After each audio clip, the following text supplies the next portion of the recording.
So depending where you live in the country, you're either just heading into a March break or you've just come out of one. And while it might not be the most fun thing to think about, if you're going on a trip, you need to consider packing a medical kit. It's one of those things that you hope you never need, but you also don't want to get caught empty-handed. So this morning, we're going to make it easy for you. Dr. Elaine Chin is here with her suggestions on what we need to bring. Welcome to your morning. Thank you.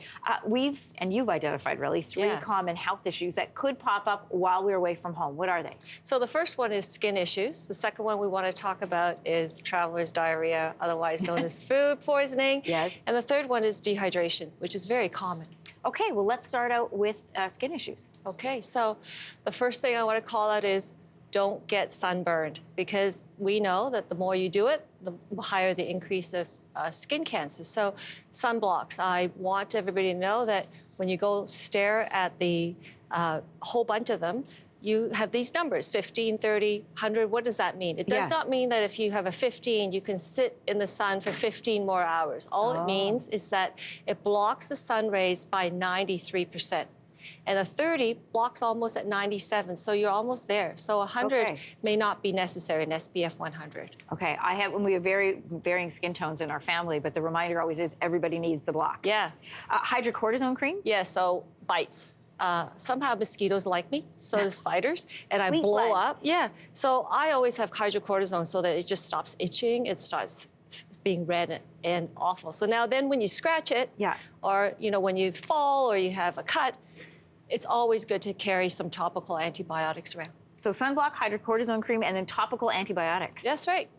Can you buy those over the counter? Yeah, generally you can. If you want the stronger stuff, you'll need a prescription. Okay.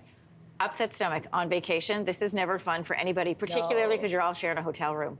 What do we need to bring for that? Well, some people are blessed with a lead stomach. I'm not one of those. So every day I have probably 2 things in my pocket, and one of them is Pepto-Bismol, but if you get the liquid one, you can't really travel with it. Okay. So something called loperamide or Imodium is your friend. You might want to think about bringing some antibiotics ahead of time if you are doing this a lot of time, like me, and you'll have to get a prescription from your doctor. And then last but not least, you might want to think about oral vaccines. So there's products that help you with E. coli. And then if you're at risk of getting hepatitis because you go into certain areas, you might want to be current on your hepatitis vaccines. Dr. Chin, what about problems the other way, like constipation? Can we pack something for that as well? That's common for people who travel. Well, you know what? It's water and eating lots of fiber. It's very hard sometimes to find vegetables. So that's true. So I think a light laxative would probably be eating lots of fruit.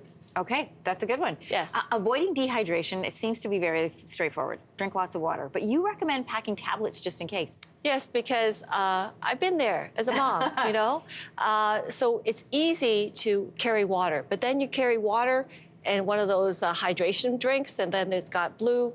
Our kids love it, but their tongue looks blue. And tons of sugar. And fillers, right? So I think that you should just bring along a sachet or tablets. They're effervescent, and you can have different flavors, and you like make it fun.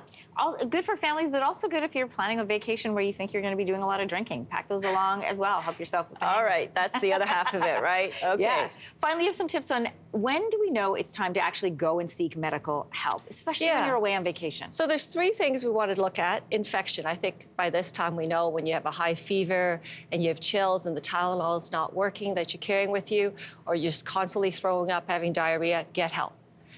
The second one is allergic reactions. We often forget about that. We just wait, because it might not be just swelling locally. It can be throughout your body, and then you start to feel like you're wheezing and short of breath and have irritability, like just feeling like you need something to help with breathing. That's an anaphylactic reaction. Get help immediately. These are all great tips to know, especially as we're heading away on our vacations. Thanks so much for being here. Well, thank you. Hey, thanks for watching. If you liked this, be sure to subscribe here, or you can check out more Your Morning videos right here.